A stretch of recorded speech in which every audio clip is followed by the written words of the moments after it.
the beginning, God created the heavens and the earth. Now, the Bible was not originally written in the English language, as shocking as that sounds. But it was written in the Hebrew language, and in the Hebrew language, the word for God in this first verse of the Bible looks something like this. If you were to spell it in English, it would look something like this, and it's pronounced Elohim. Let me hear you say Elohim. In the beginning, Elohim created the heavens and the earth. Now, the word for create is the word bara. Let me hear you say bara. It's this forceful, energetic word of making things out of nothing. In the beginning, Elohim barad, the heavens and the earth. Now, the earth was formless and void. The Hebrew phrase is tohu vavohu, which gives me great pleasure to say. Some translate it wild and waste. The Spirit of God was hovering over the waters. This Elohim has some sort of spirit. And then God spoke and said, "Let there be light." And there was light. God saw that the light was good and separated the light from the dark. The light was called day, the dark was called night. And it was evening and morning the first day. So God speaks some sort of word and makes things. In verse 1, this God is some sort of creator. In verse 2, this God is some sort of spirit. And in verse 3, this God is some sort of word. This God is one, and yet this God is several. God is some sort of multiple persons, some sort of community of creativity. What a strange way to begin a very, very long book. Now, God says, "Let there be an expanse in the sky to separate the waters above from the waters below." And so God makes this expanse and calls it sky, and it separates the waters above from the waters below. And it was evening and it was morning the second day. So in this poem, right away, there's this refrain, and it was evening and morning the first day, and it was evening and morning the second day. Well, we don't say it that way. We say morning, then evening. But in this poem, which is what it is, it's evening, then morning. We'll get to that in a couple hours. Now, God said, "Let the waters be gathered to one place and let dry ground appear." These gathered waters God called seas, and this dry ground God called land. And it was evening and it was morning the third day. And then God said, "Let there be lights in the expanse of the sky to give light to the earth and to serve as signs to mark the days, the years, and the seasons." God made a greater light to govern the day, a lesser light to govern the night, and God also made stars. And God saw that it was good. And it was evening, and it was morning, the fourth day. And then God said, "Let the waters fill with teeming creatures, and let them reproduce according to their kinds." They'll figure out how. And then let the skies be filled with winged creatures, and then let them reproduce according to their kinds. And it was evening, and it was morning, the fifth day, birds and fish. And then God said, "Let there be animals, let there be livestock, let there be wild animals, let there be animals that crawl on their bellies, let there be small dogs whose owners dress them in sweaters at Christmas time." And God said, it's a little bit weird, but nevertheless, it's good. And then God said, "Let us make man and woman in our image."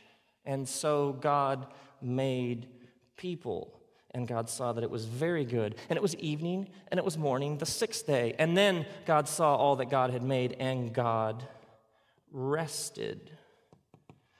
Now, birds go in the sky, and fish go in water. Thank you. It's been great. The sun, moon, and stars, well, they essentially go in space, serve it to give us light and dark.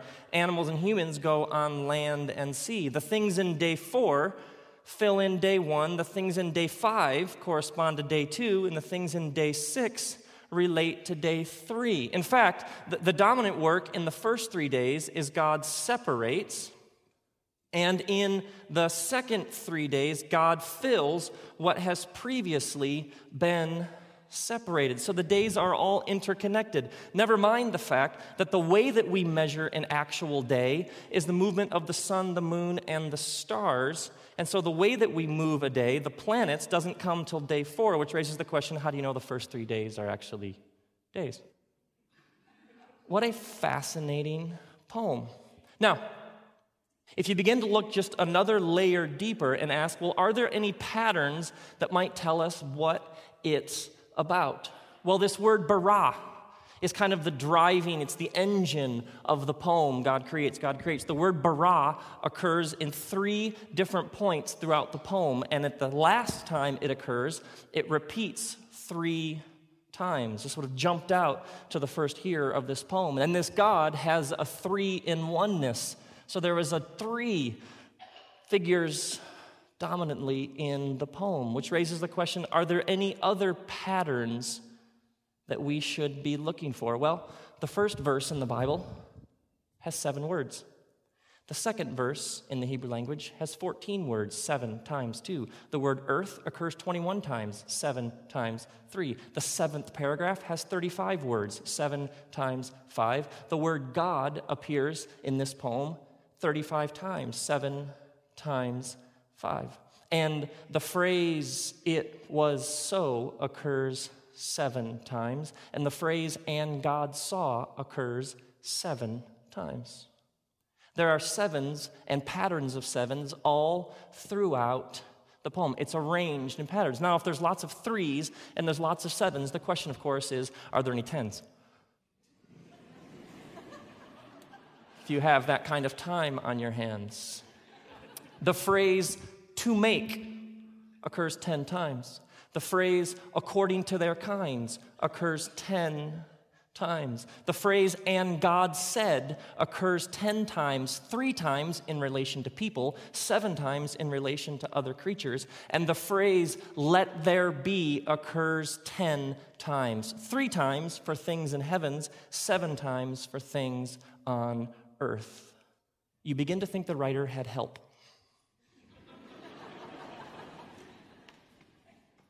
So the question remains, what's it about? If you've never read the Bible and you opened it up and you read this first poem, this opening stanza, and you were asked, what's it about?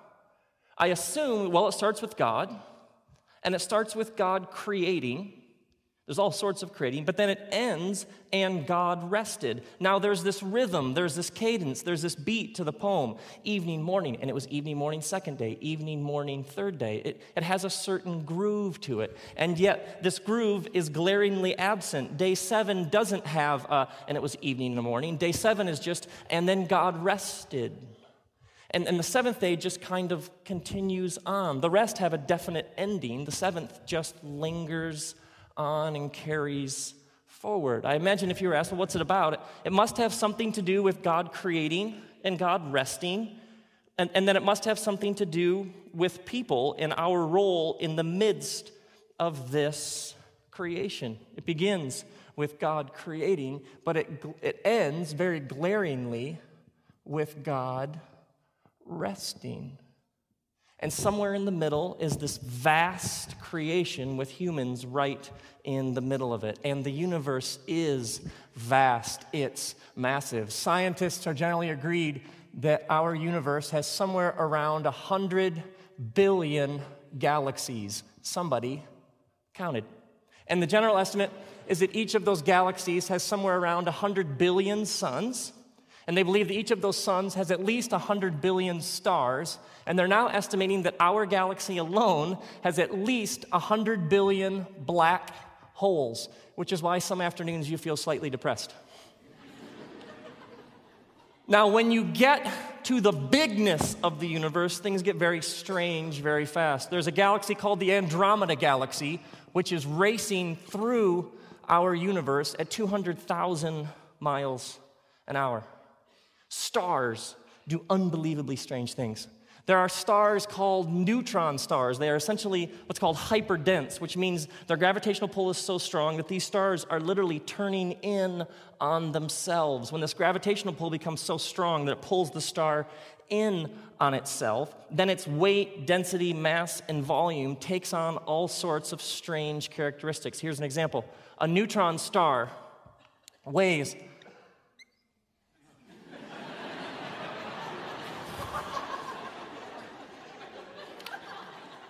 has a friend named SpongeBob. Unbelievable. The art police would make an arrest for that, just boom. Now, a neutron star weighs several hundred million tons. A neutron star weighs several hundred million tons and fits in a teaspoon.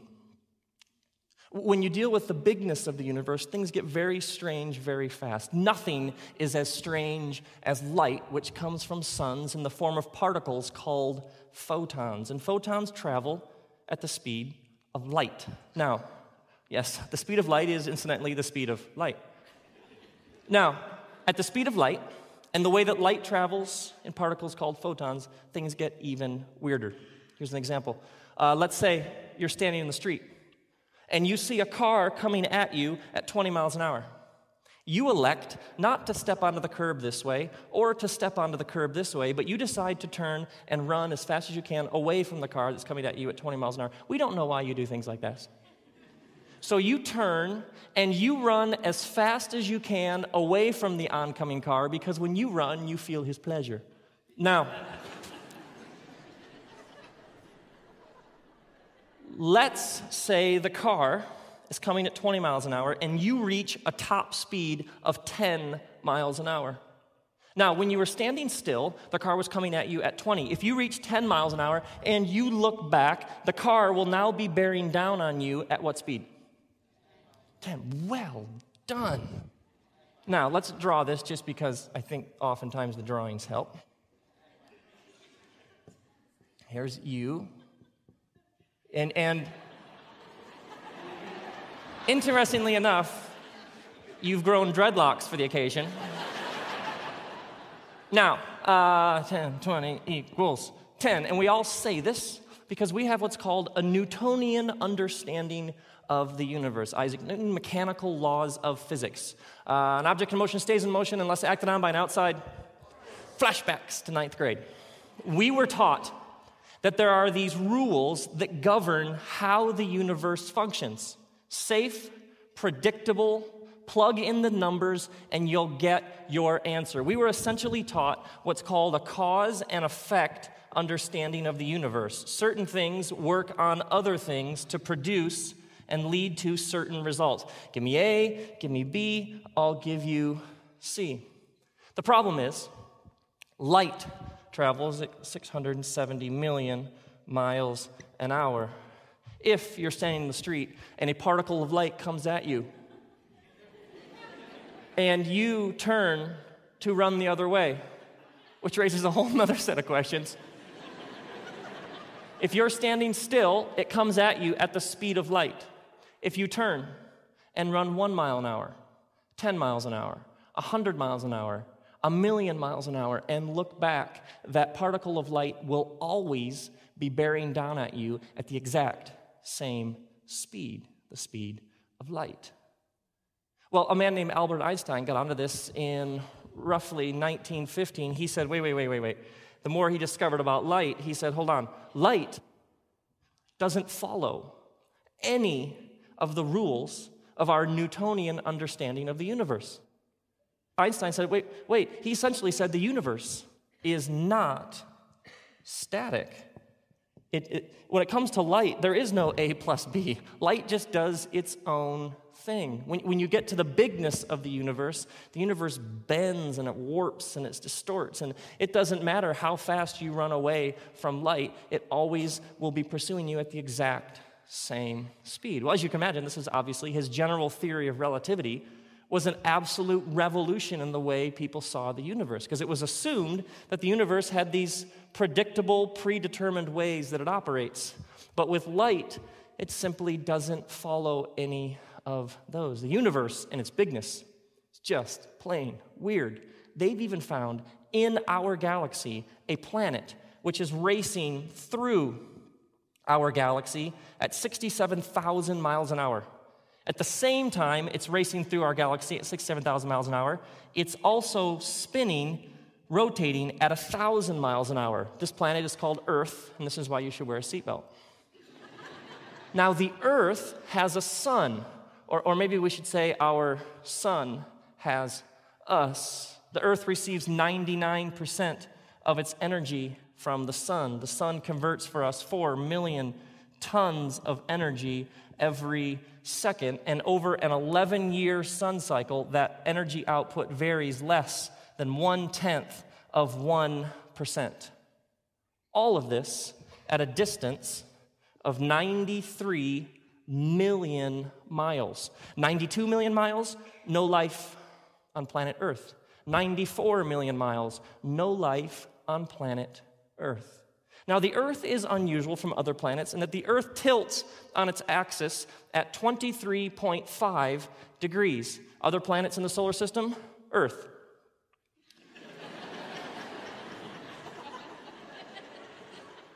Now, the question is, why does the Earth tilt? Well, if the Earth did not tilt, it would run the risk of becoming what's called tidally locked, which means one side of the Earth would get stuck facing the sun all the time, while the other side would never see the sun. So the one side of the Earth would get hotter and hotter and hotter until it could not sustain human life, while the other side would get colder and colder and colder until it could not sustain human life. So this 23.5 degree tilt of the Earth's axis is just exactly precise to allow this little blue and green floating ball to sustain human life, which raises the question, why does it tilt?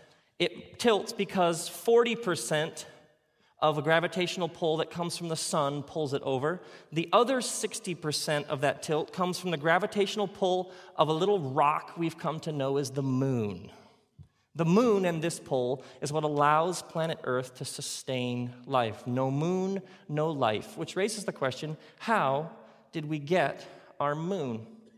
Scientists believe that our moon was some sort of meteor or asteroid that was just flying through our galaxy and essentially got stuck in the Earth's gravitational pull, making it the cosmological equivalent of, oh, all right.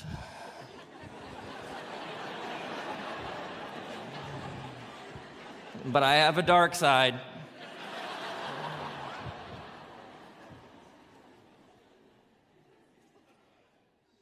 Hydrogen on planet Earth must convert 1/7,000th of its mass to helium continually for the Earth to sustain human life. 0.007, 0.008, no life on planet Earth. 0.006, no life on planet Earth. Our atmosphere is 21% oxygen, 23% oxygen, no life on planet Earth. 19% oxygen, no life on planet Earth. The ocean, our oceans are 3.4% salt.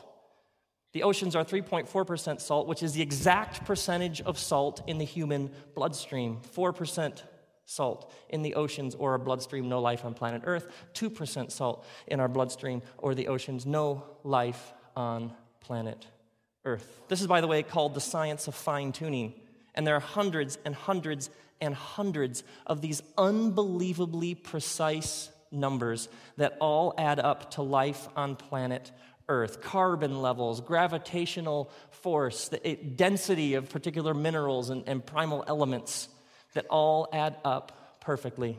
The metaphor is simply this. It's as if there are these dials to create and sustain life on planet Earth. It's as if there are hundreds and hundreds and hundreds and hundreds of these dials, and every single one of them has been adjusted just perfectly. And this one goes to 11. And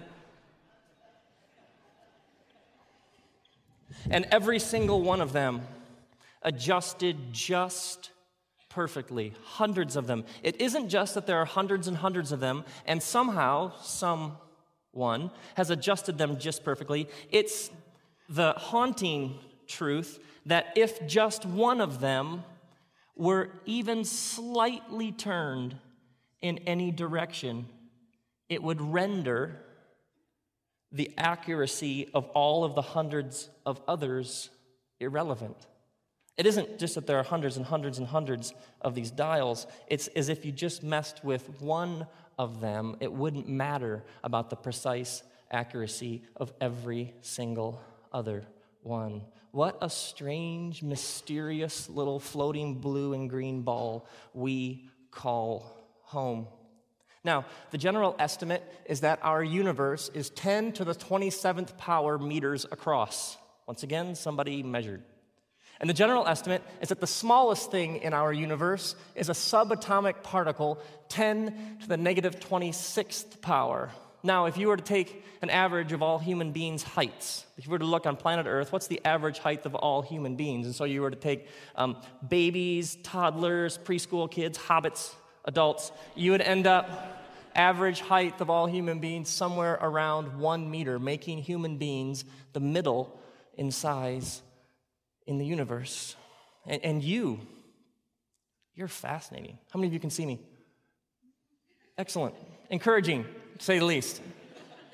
Yeah, you have this visual cortex in your brain connected ultimately to the retina in your eye. 110 million cones, 7 million rods, over 1 million nerve fibers, all working in harmony so that you can see things. You have over several 100 billion brain cells, neural connections somewhere in the trillions. Every second, your brain doing roughly 1 trillion computations, and no one of those brain cells are the same. In any given 1 or 2 second period, your body has just produced 2 to 10 million brand new red blood cells. You have 100 million white blood cells being stored right now in your bone marrow alone, which raises the question, if your body is producing new red cells and white cells to make you, and producing these cells at the rate of hundreds of millions every couple of seconds, how does your body know to make more and more and more of you and not somebody else? Every single one of those cells, hundreds and hundreds of millions of cells, has roughly 6 feet of DNA coiled inside of it. It's like a map. It's a code that tells your body who you are and how to make more of you. If those DNA strands were stretched out into their 6-foot length, and then all of them in your body were put end to end, it would be 80 billion miles of instruction. It would go from the earth to the sun and back 400 times. Your body, down to the 100th, billionth, millionth of a cell, is hardwired to be you and no one else. But those cells are actually made up of a smaller component called an atom. Now, if you wanted to see an atom with your naked eye, you would need to be 1 billionth of an inch tall. And you'd have an incredibly high voice. The earth is to an orange as an orange is to an atom. If we were to count the number of atoms in 1 drop of water, if we were to count the number of atoms in 1 drop of water, it would take every single person on planet Earth counting 1 drop, 1 atom every second for the next 20,000 years. Atoms are small.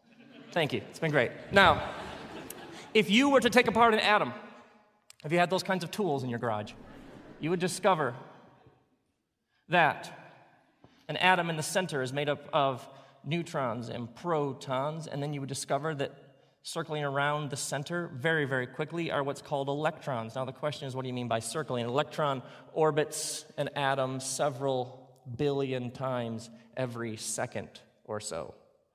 They're quite busy.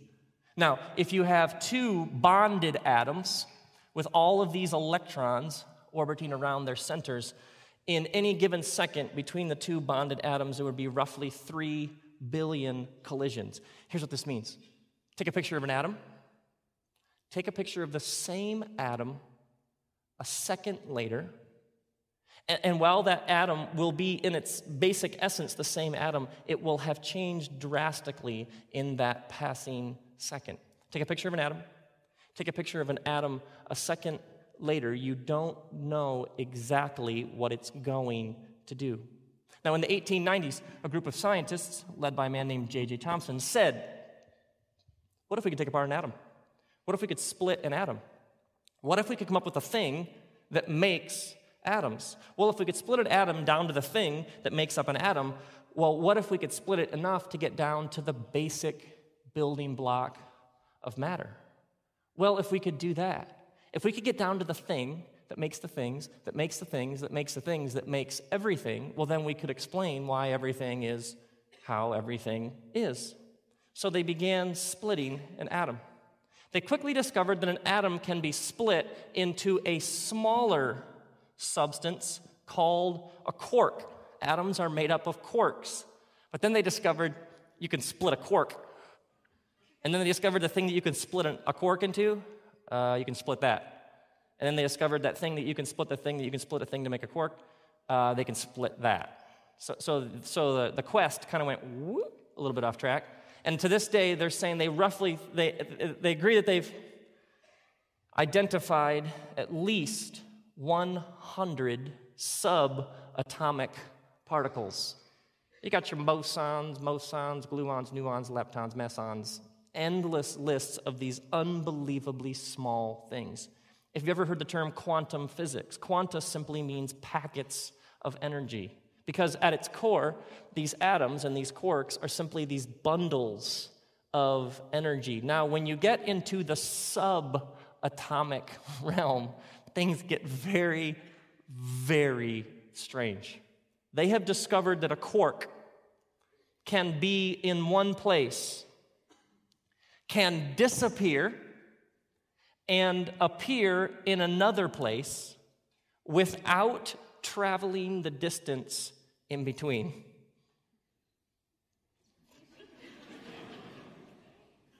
They have discovered that a quark is capable of what's called simultaneous duality. They have observed quarks, one quark that is capable of being in two different places at the same time. In 1949, a scientist came up with what's called Bell's theorem, a personal favorite of mine. Bell's theorem was essentially this discovery. You can take a quark, an atom, and split it in half, and put one half in New York, and you can put the other half in San Francisco. If you take the quark in New York, and you reverse the spin of its electrons, at that exact moment, the half in San Francisco, its electrons will reverse their spin as well. If you've heard of the butterfly effect, that's essentially a popularizing of Bell's theorem. In New York State, in 1997, they discovered an exotic meson, and we all know how exotic mesons can be. This meson appeared for a trillionth of a second, and then it was gone. They don't really know where it came from, and they don't really know where it went. And so you have these unbelievably brilliant subatomic quantum particle physicists saying things like, I don't know. They have discovered a subatomic particle called a lepton. And the general consensus is that leptons do exist as individual subatomic particles. The only hitch is they've only been able to observe leptons in communities of 2 and 3. And so they say, yes, we understand that this is a single lepton. The problem is we only find them existing in groups of 2 and 3 oneness. And so the Newtonian understanding of cause and effect has simply taken a beating with quantum physics, because you take a picture of an atom, you take a picture of the same atom a second later, they don't know what it's going to do. Well, the assumption was always there's an element of predictability at the very bedrock, foundational part of the universe, but the problem is quantum physicists are just saying, well, when you get right down to the smallest thing that makes the thing that makes the thing that makes the thing, essentially the universe at its core is unpredictable. The best we can come up with is that the universe at its core is some sort of relationship of energy.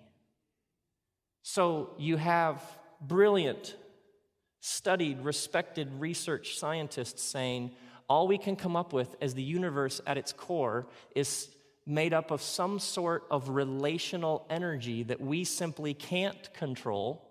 Some of them are even starting to use words like personality. And that this energy that holds everything together, that brought everything into existence and somehow sustains or holds everything in existence, gives life to everything, and simply has a mind of its own. We cannot conquer it or put it in a box. It is simply above and beyond what we can comprehend. High-end particle quantum subatomic physicists are starting to sound a lot like ancient Near Eastern Jewish poets. Now, for years there's been a disparity because you have those trying to explain the weirdness of the bigness of the universe, my technical scientific language, the weirdness of the bigness, and then you have others at the quantum level talking about the weirdness of the smallness. But these two ways of explaining why things get so strange when they go big and why things are so inexplainable when they go small have essentially been two different ways. And so there's been a search for years for what's called a unified theory. Is there some way to explain why the universe, whether you go incredibly far out or incredibly far in, is just strange and unpredictable, and it bends, and light does all sorts of things? Is there some way to explain it all? And a group has come along who have said, well, the way to explain it is that the ultimate building block of reality is actually small strings. These are called string theorists, and they've presented to the world essentially what's called string theory. So you immediately say, well, wait, what do you mean by small? They're essentially saying the universe is to the earth as the earth is to an atom. The universe is bigger than the earth in the same way the earth is bigger than an atom, in the same way an atom is bigger than one of these strings. Yeah. And they're saying, well, the real issue isn't the bigness and the outness or the smallness and the inness. The real issue is multiple dimensions of reality. Now, to get our minds around dimensions, this is a rectangle and this is a circle. Now, this circle will never be a rectangle, and this rectangle will never be a circle. This board that I'm writing on is a two-dimensional surface. It has height and it has width. And so in two dimensions, this rectangle will never be a circle. This circle will never be a rectangle. If you ask me which is which, it's either or. It's either a circle or a rectangle. Now let's move from 2 dimensions to 3 dimensions. Let's add a dimension. This marker from the side is a rectangle. And yet, if you look at it from the end, it's a circle. So in 2 dimensions, it's either a rectangle or a circle. You add a dimension, and all of a sudden, what was either or mutually exclusive becomes both and. If the question was, well, is it a rectangle or a circle in 3 dimensions? Yep. How much blood has been spilled and oxygen wasted arguing over whether it's this or this, when maybe sometimes the answer is yep? Think about religion alone. Faith or science? Yep. Predestination or free will. And the one side has a list of Bible verses, kung fu, and the other side has their list of Bible verses, and maybe the good God who made everything is like, look, I gave you the marker trick. Yep. And you have the circle group, which is like, come on, man, join the circles. The universal loving embrace, come on. And you have the rectangles. Wait, we have right angles. We are 4 times more right than you are. But you're you're dangerously close to becoming a square. Yes, what we need are more straight lines, not all this, what we need are straight lines. But dude, you can't smoke a rectangle.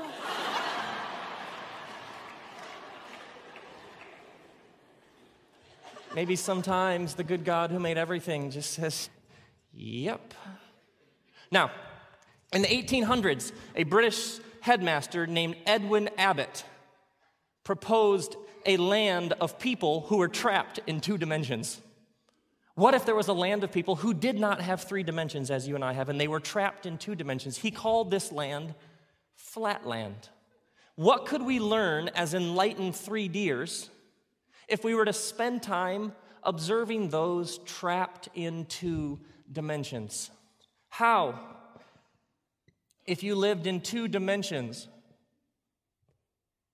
would you experience something that had 3 dimensions? What if you were trapped in Flatland and all you had was height and width? And what if you encountered a 3-dimensional object? What if my ring passed through your 2-dimensional world? What if a 3-dimensional ring passed through this flat 2-dimensional world? If this ring was able to pass through this marker board, how would they see it? Imagine when it first touched, it would be a point. Then as it continued to go through, the point would turn into a line, and then it would turn into 2 lines, and then when the ring was halfway through, it would appear as 2 different lines, and then if it kept going, the lines would come back together, point, and then it would be gone, correct? Because you talk about this all the time with your friends. You're out at a restaurant. I was thinking the other day, napkin, ring, I don't know. Now, how would these 2 process what they just experienced? How would the 2 of them, if that happened? Did you see that? A little weird, wasn't it? What was that? I don't know. Well, what did you see? Well, I saw a point, and it turned into a line, then it turned into 2 lines, and then the lines got farther and farther apart, then they came back together, 1 line, point, and then it was gone. I know. I think it was something more. Well, what do you mean? I think it might have been a ring. What do you mean? It almost has, to me, a certain Monty Python. A ring? I do say. A ring? Yeah, I think that the point, line, point, I think that was actually something more. Well, have you ever seen a ring? No. Ever seen a picture of a ring? No. Ever held a ring? No. Never been to Ringville? No, you haven't. So, no, you know what all it was? Point, line. That's all I need to know. Line, point, gone. That's all it was. I don't know. I just, do you have any evidence? No. Do you have any proof? No. Any photos? No. Anything in a lab you can test? No. So this person ends up having to use words like, I don't know, I just sense, feel, trust, believe, have faith. And so the experience of the ring actually reveals 2 vastly divergent worldviews. The one person immediately shifts into Flatland is all we have. It's all we can prove. It's all we know. It's all we can document. And so it's all we have the empirical evidence for. The one person essentially becomes what's called reductionistic. All it was point, line, point, gone. And they can argue very persuasively because this person can't come up with any tangible evidence. And so their worldview is essentially, it's all it is, there's nothing more, don't be all weird. And this person is left in the awkward position of maybe being definitively convinced that that was a ring, and yet all they can do is talk about nudges and hints and senses and feelings and beliefs, and maybe even have to use words like faith. Now, what if me, Rob, in all of my 3D-ness, what if I decided to mess with them, and I came and just kept my hand like right here?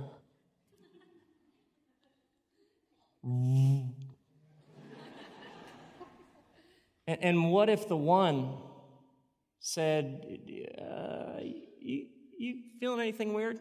No. I don't know, man. I think Rob is near.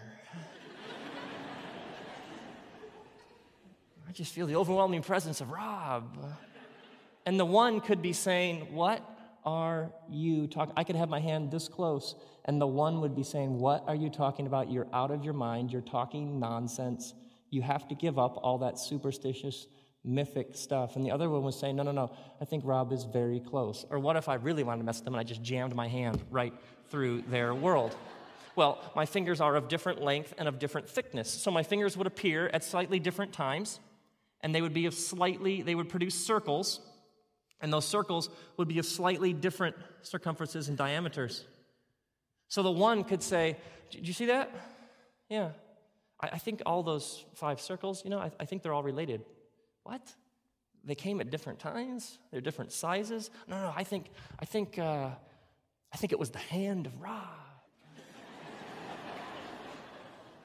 And once again, the person with the reductionist viewpoint is they came at different times, they're of different sizes. You have to give up this mythic, superstitious nonsense. All you have is a couple rings, circles that don't have any relation to each other. And the other one sounds like they've completely lost their mind, but in fact, they are dead on right. See, their experiences of three-dimensional objects would expose vastly different worldviews, and the one who sounded crazy would actually be dead right, and the one who sounded extremely rational, calculating, and weighed all the evidence would be missing a whole new reality right here within this one. Now, in Flatland, you also run a risk because there are boundaries in Flatland. There are those who say this is simply how it is. There is no other world. There is no higher law. There is no greater purpose. We have Flatland. That's all we have. And there would be others who would keep insisting there's more, there's beyond, there's something else, and you would have great conflict. The story of human history is the story of enlightened souls again and again who simply insisted this isn't all there is. And others who had great power invested in maintaining this is all there is ultimately have harmed lots and lots. If you were to sort through the crucifixion of Jesus Christ, what is it? The world was ruled by an empire that simply said this is how it works. The Roman emperor is God. Bow down to the emperor. The empire is all-powerful. And an obscure Jewish rabbi comes along and preaches the kingdom of God. What is the essential conflict within the story of Jesus? Somebody who simply looks at the power brokers of Flatland and says, there's more. There's more. Now, you and I are trapped in time. We cannot go to the right in time. We cannot go to the left in time. We cannot go up in time or down in time. You and I are trapped in what's called linear forward time. We can only go forward. We cannot go back in time. And so, you're born, you pay taxes, you watch your country's World Cup team lose, you die. Now, you and I cannot go, we can only go forward in time, left, right, up, down, forward. We cannot go back in time. Time is one dimension, and yet we can't go back, and so essentially we lose the back. Time, you and I are trapped in a half dimension of time. Time for us only goes forward in one direction. Now, what if there was a being who wasn't trapped in one dimension of time? What if there was a being who had a two-dimensional awareness of time? What if there was a being who had a three-dimensional awareness of time? Well, you and I have a three-dimensional awareness of space, so what if there was a being who had an awareness of space and time the way that you and I are aware of space? What if there was a being who looked at this marker? Let's have this marker represent your life and my life. Born, pay taxes, die. Now here's your life, here's my life.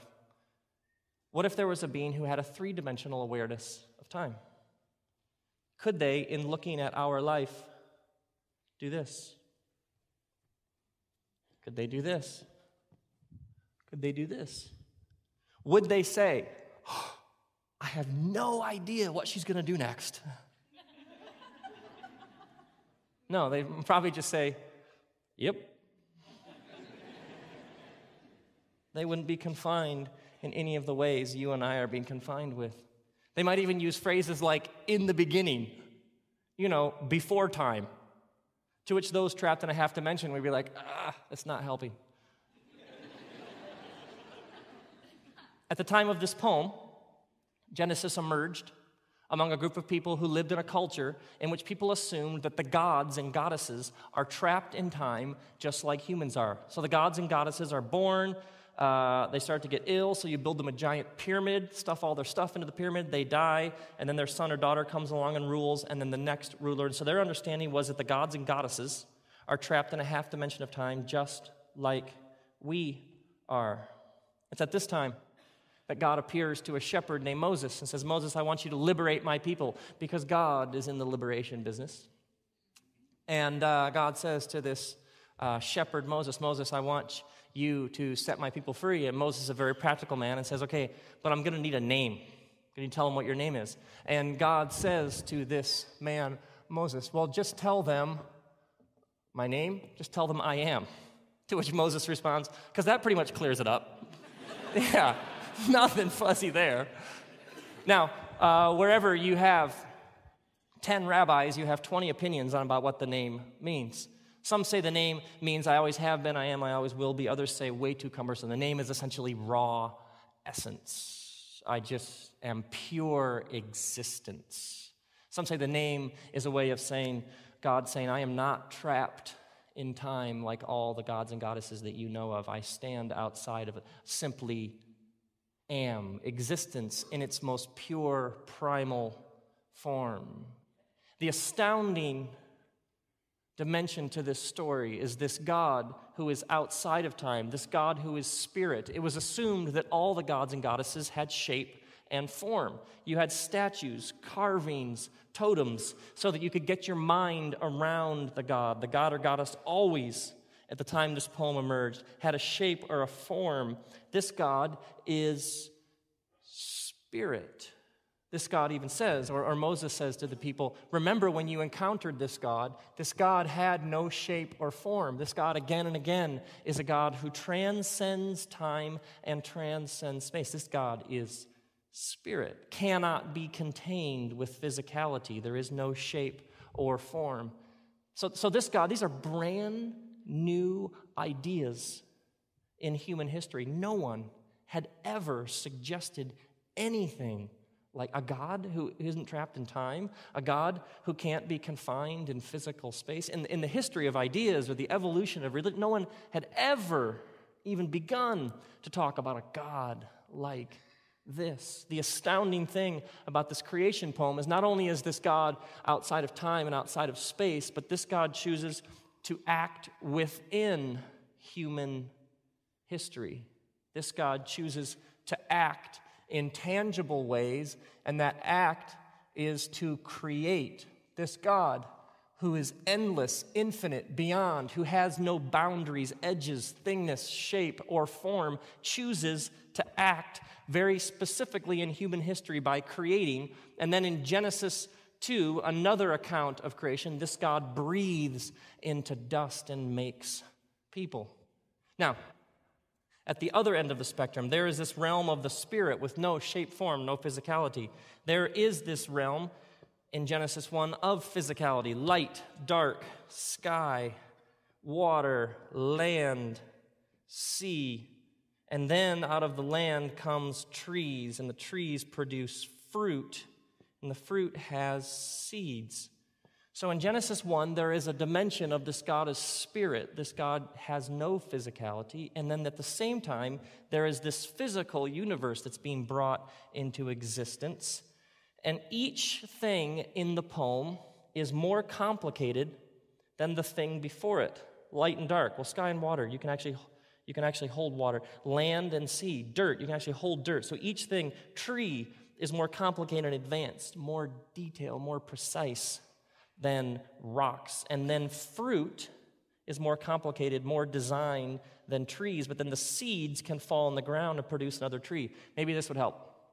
Frisbee, iPod. Now, somebody going, yeah.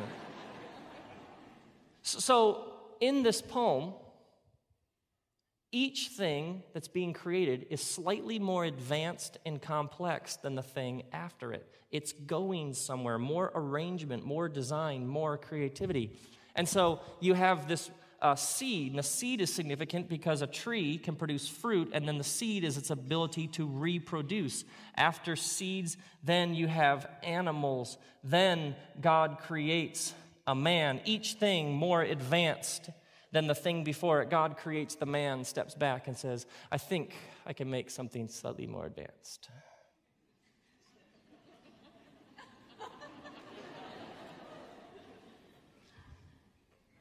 Any girl power in the room whatsoever?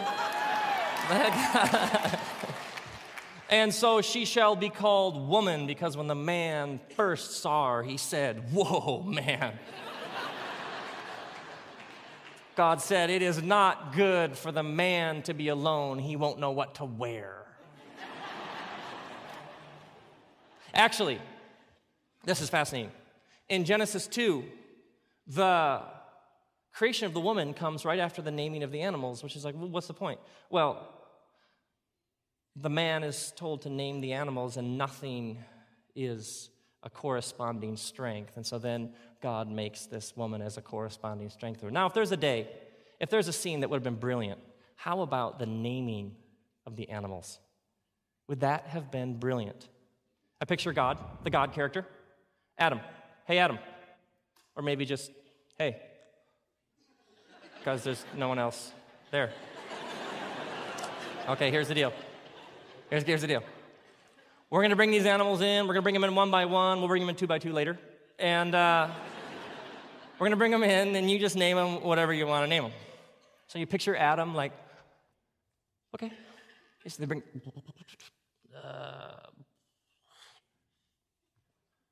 hippopotamus.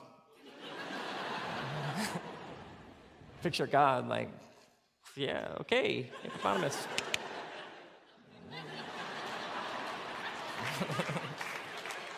There's a database angel. How do you want me to spell that? Any way you want. So they bring in the next one. Adam's like starting to kind of get his groove on. Okay, I can do this. Duck-billed platypus. God is like, seriously, wow, angels over here. Like, seriously, where did you get this guy? I could start over. I had something stuck on my sandal, and I took it, and I blew it off. But God wants to be encouraging. Seriously, Adam, you're the man. No, seriously, you are. You're the man. So, but like a couple days into it, or a couple day into it, Adam is just whipped. He's thought every possible. He's so tired. Not one creative idea left. One more. Okay, can you do one more? Yes, I can do one more.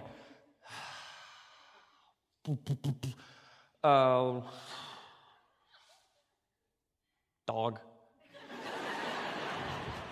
God's like, dog. Yeah. Hey, wait, that's my name backwards. What? Oh, one more, really? Yeah, one more. Whoa, okay. I don't know, cat. Cat. Hey, wait, I didn't make those.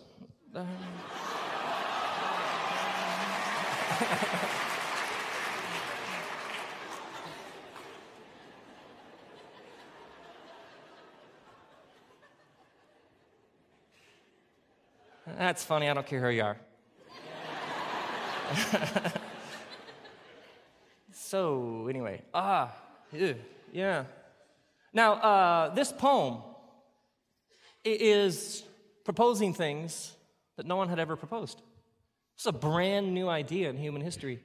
See, everything in the creation story fits into one of two categories. It's either purely physical, rocks, dirt, trees, seeds, either water. It's either purely physical, or it's spiritual. It's spirit. It's I am. It's action. It's either immaterial or material. It's either physical or non-physical. Everything in creation is either one or the other. A tree has physicality but no spirit. I am is spirit with no physicality. Fruit, physical, no spirit. Spirit, but no physical. Everything is one or the other. Angels, spirit, no physicality. Sky, water, physicality, no spirit. And then, in this creation story, the human being is physical, dust, and yet is breathed into by spirit. There is nothing in the entire created realm that is totally spiritual and totally physical. Is a human being spiritual or physical? The answer, of course, yep. Now, this has profound implications for how you and I understand what it means to be human. You are here. Maybe you've heard somebody say, well, I'm just not into spiritual things. Are you a human being? Yeah, too late. The issue is not whether you're a spiritual being or you have a spirituality. The issue is whether your eyes are open and you're aware of it. You cannot deny what is central to your makeup as a human being. In the Hebrew language, there is no word for spiritual. If you would have said to Jesus, Jesus, how is your spiritual life? What? What do you mean? Because to label one area spiritual is to label other areas not spiritual. It's absolutely foreign to the world of the Scriptures. It's absolutely foreign to the worldview of Jesus. The assumption is that you are a fusion of two realms, and a human being occupies a totally unique place in the entire universe. How you handle your money, how you handle relationships, sexuality, forgiveness, reconciliation, business, school, work, play, recreation. Everything we do as an integrated being, 100% physical, 100% spiritual. These first Christians latched onto this right away. Whatever you do, whether in word or deed, do it in the name of Jesus Christ. What were they saying? Every act is a spiritual act. It's whether or not you're aware of the implications of what you're doing. Now, this has profound implications for how we understand what it means to be part of a church, because it's possible for religious institutions and for churches to actually work against an integrated, holistic spirituality. What can ever so subtly happen is that we emphasize certain things and in the process de-emphasize other things. What can happen ever so subtly is people begin to see God as dwelling in a certain place. Sometimes it's only with a certain person or a certain group of people. Sometimes it's a building. Sometimes it's an hour on a particular day of the week. And whatever so subtly happens is it creeps in that God is there. And obviously something powerful happens when people gather for the purpose of worshiping and pursuing this one true God. But ever so subtly what can happen is God is there, and if God is there, ever so subtly God can seem less and less here. But you and I are a fusion of these two realms. We are both.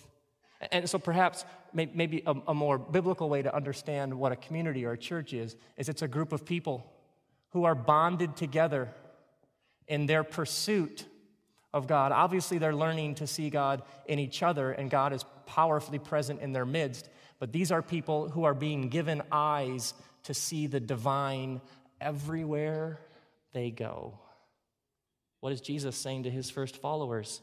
Whatever you do for the least of these, you've done for me. What is he trying to teach them? He's trying to teach them to live in such a way that every single interaction they have, they will be fully aware of the God who is present in that interaction. He's teaching them that all of life is drenched in the divine. The issue is whether our eyes are open enough to see it.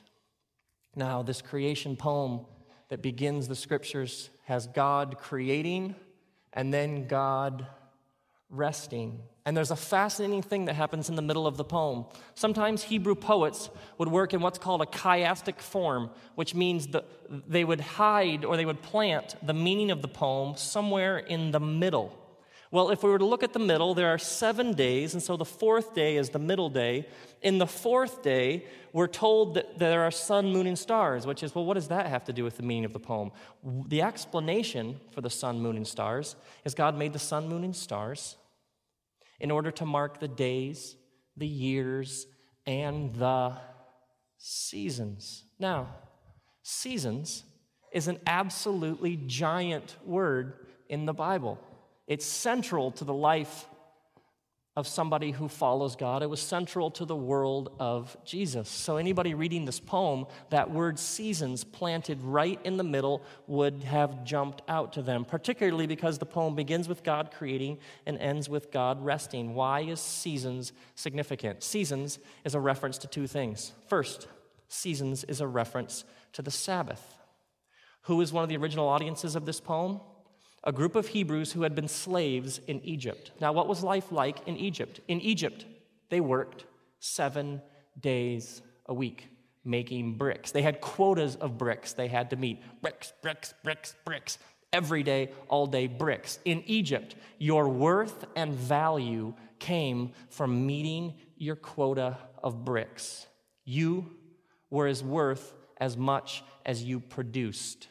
This was life in Egypt. God rescues these people from life in Egypt, and now he's trying to teach these people what it means to be a human being, not a human doing. God is trying to teach these people what it means to be human. You are not a machine, and in Egypt, their worth came from what they produced, and God is trying to teach these people, your worth does not come from what you produce. Your value does not come from bricks. Your value comes because you are rescued and redeemed children of the one true God. So what does God say? Every 7 days, work 6 days, but then take a day and do no work. Rest, reflect, play, whatever feeds your soul. Take 1 day a week to remind yourself that you are not a machine. So the seasons, first and foremost, is a reference to the Sabbath, the need for a rhythm of creating and resting. Secondly, that wasn't enough. In the scriptures, it's not just every 6 days, then take a day and Sabbath, rest, play, sing, dance, whatever feeds your soul. But there were 7 major feasts throughout the year where God said, play, you will have fun. And so 7 times a year, there were these giant feasts. The Feast of Sukkot in the fall, literally an 8-day celebration. Singing, dancing, adult beverages, whatever. Giant. The seasons, the Sabbath, and the 7 feasts were essentially God's way of saying, somebody get me a DJ. Now, there was, in the culture at this time, there were several other creation stories. The central creation story that was popular among the masses when this Genesis poem emerged essentially taught that the world came about because of conflict. It still survived. You can go to a library and read up on it. Essentially, the belief was that the world came about because this God was mad with this God, and this God was jealous with this God, kind of like big-time wrestling meets soap operas in the sky. And there was a smackdown here, and there was a love triangle here, and out of this conflict came the earth. So the essential belief among most people at the time of Genesis 1 is that the earth came about because this God was upset with this God, and out of their primeval conflict and battle, we got the world we know. This poem charges onto the scene, and it's similar in many ways to those poems. It speaks of land and seas and dirt and creating and shaping and forming and clay. It speaks of many of the same elements, and yet it makes vastly different claims. This poem, arising out of the same culture, says, no. We are not here because of divine conflict. We are here because this one true God who exists in some sort of loving, endlessly giving, generous community, this one God is so filled with joy and beauty and creativity, it's as if this God can't help but create. I mean, this God starts creating things, and then this God compliments himself, like, man, that's good.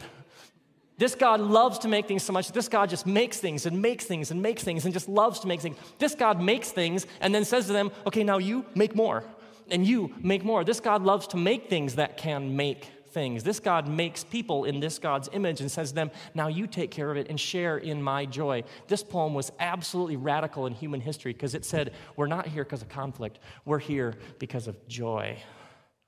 We're the result of divine creativity that said, I can't help but give and spread what I have to more.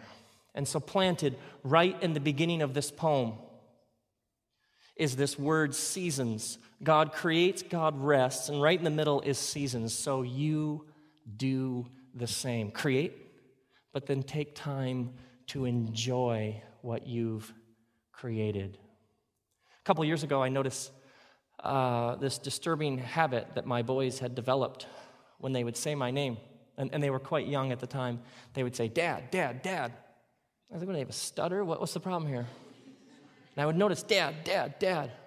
And it began to bother me. And then one day, we were playing, I think it was Legos or something, we're down on the floor, and I heard the Dad, Dad, Dad, and I noticed it at about the second dad and was fully there by about the third dad, and I realized at that moment that I'd been there playing with them, and yet I had been somewhere else, thinking about a meeting, thinking about things I have to do, thinking about emails, thinking about phone calls to make when I was done with them, and I realized that I was there with them, but I was actually somewhere else.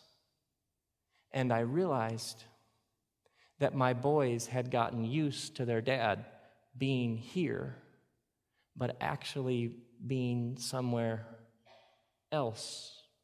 And so over time, they had just realized it takes about 3 tries to get Dad here.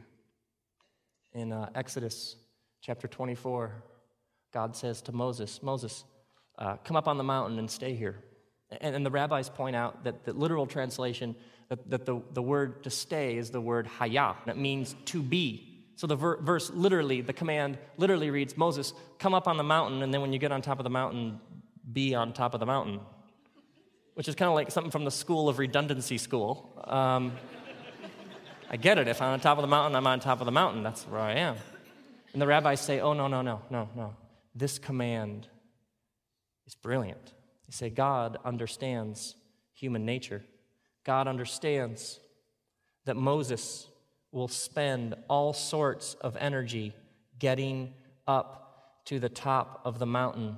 And when he gets to the top of the mountain, he'll immediately begin thinking and planning how he's going to get down. And in the process, he won't ever be fully present on top of the mountain, and he'll miss it.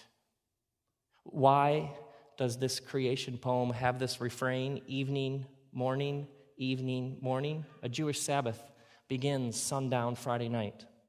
It goes through the night, and then it goes into Saturday and ends sundown Saturday. So a day goes from night to day, from dark to light. And they say this is because a day is a physical picture of the journey God has all of us on, moving from dark to light, moving from ignorance to awareness, moving from error to truth. Does the writer have this refrain in here? Evening, morning, evening, morning, evening, morning, which is a way of saying, wake up, come into the light. Is the writer saying this? In the midst of creation, there's so much to do. There's so much to accomplish. There's so much to build, so much to administrate, so many emails to respond, so many phone calls to return, so much to create, so much to manage, so much to order. There's so much to do.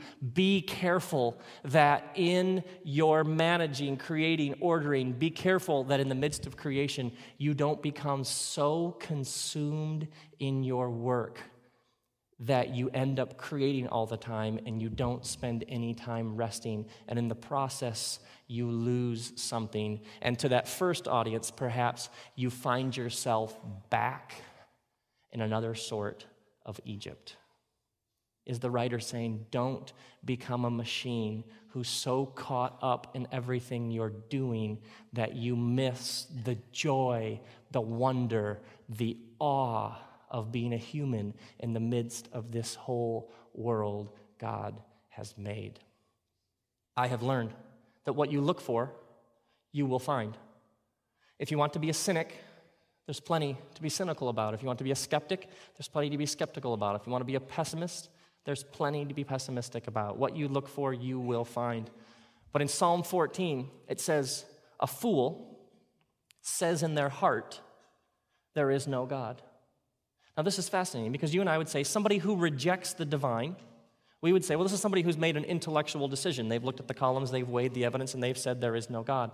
But the psalm says no. Somebody who rejects God, who says there is no God, this is somebody who's made a decision in their heart. The psalmist says that is not ultimately an intellectual decision, a cognitive ruling that person has made. It's a posture of the heart.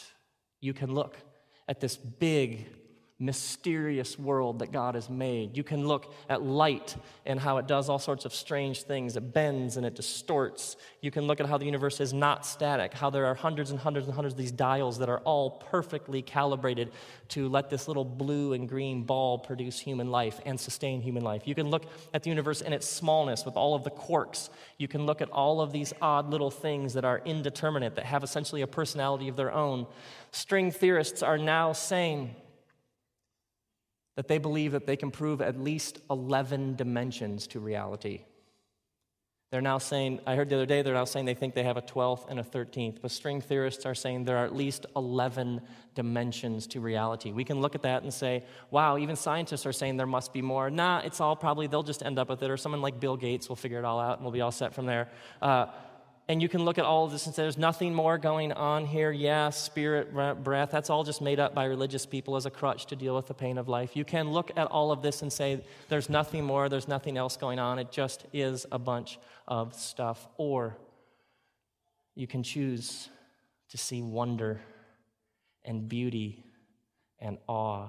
You can see the quarks, and you can see the dimensions, and you can see light, and you can see photons, and you can see the stars, and you can see the dials, and you can choose to say, whoa, wow, unbelievable, amazing. You can choose with the posture of your heart to worship, to be filled with wonder and awe, to believe that not only are we here for a reason, but there is a big story being told, and you and I each get to be a part of it. What you look for, you will find. A friend of mine was in Malawi, West Africa, and there had been a terrible famine there, and the people hadn't eaten, and he had been working with several other agencies to arrange for food to be brought in. So they had this giant celebration when food was brought, and people who hadn't eaten in a while got to eat for the first time. And my friend said, if you want to see a celebration, see people at the end of a famine eat.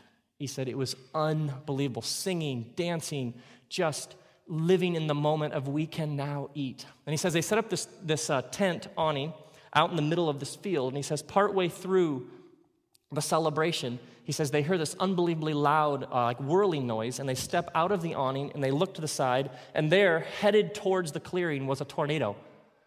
So he says we all stood and just watched the tornado come towards us, like you do.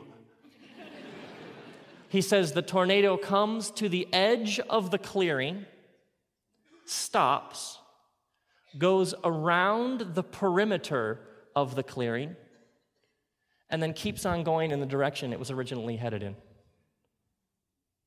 He says they're standing there watching it when one of the locals runs up to them and says, do you see?